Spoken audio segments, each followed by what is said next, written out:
Silence is misunderstood. Most people think silence means weakness, like you have nothing to say or you lost. But real silence is control. It's the ability to stay steady when the room expects you to react. And that calm is what creates respect. This isn't about giving people the cold shoulder. It's not a game. It's a discipline, using silence to protect your boundaries, your time, and your frame. Here's exactly how to behave in real life. Pause before every response. When someone asks a question, challenges you, or criticizes you, don't answer instantly. Count 1, 2 in your head.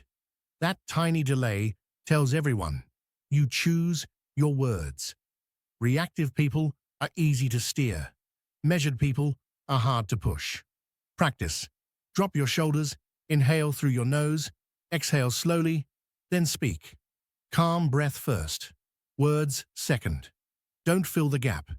If there's an awkward silence, let it exist. Most people talk to escape discomfort. You don't.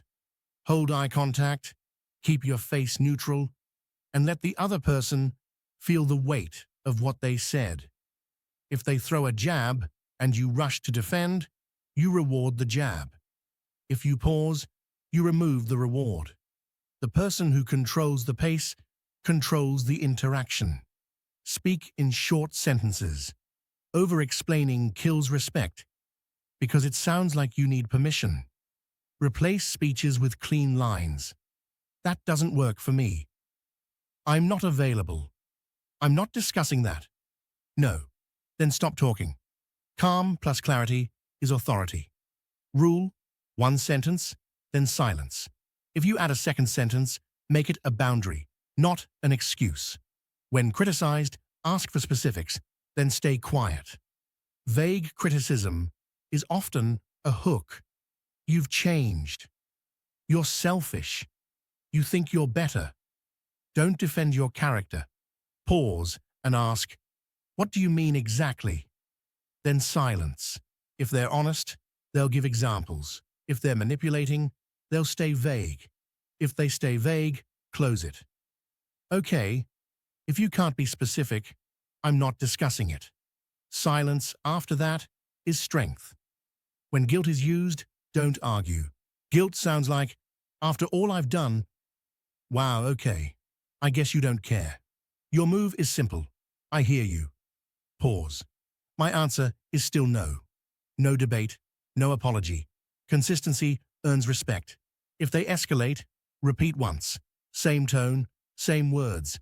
A boundary repeated calmly feels like a law, not a mood. When disrespected, get precise, not loud. If someone hides insults as jokes, don't laugh and don't explode. Pause, look at them, and say one line, "Don't speak to me like that," or "That's not acceptable." Then stop. If it happens again, end the conversation. I'm done here. Walk away. Silence plus action is a real boundary. People respect what has consequences. Use silence to gather information. Ask one question, then let them talk. People reveal their motives when you don't interrupt. Silence is a mirror. It makes insecure people overtalk.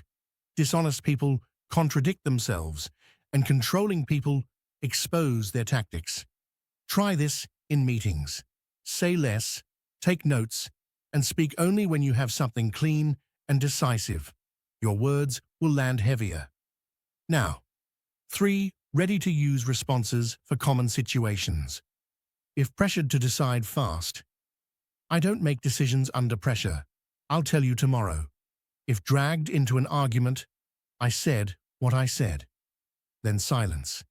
If pushed to justify yourself, I don't need to explain that. Then silence. One warning. Silence only creates respect when it comes from calm, not fear. If you're silent because you're scared, your body shows it. So build the calm first. Slower breathing, fewer words, steady posture, and the willingness to let someone be disappointed. Your practice for the next 24 hours. Pause before you answer. Use fewer words. Stop over-explaining. Let silence do the work. Use the silence ladder when the pressure rises. Step 1, pause. 2 seconds. Step 2, clarify. What exactly are you asking for? Step 3, close. My answer is no. Step 4, exit. End the call, leave the room, change the topic. Examples. If someone tries to bait you, interesting. Pause. What's your point? Silence.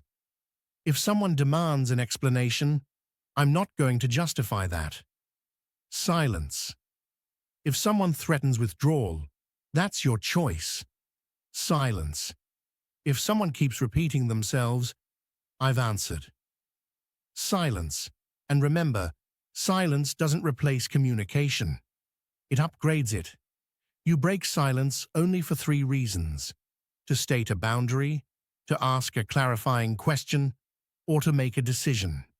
Everything else is noise.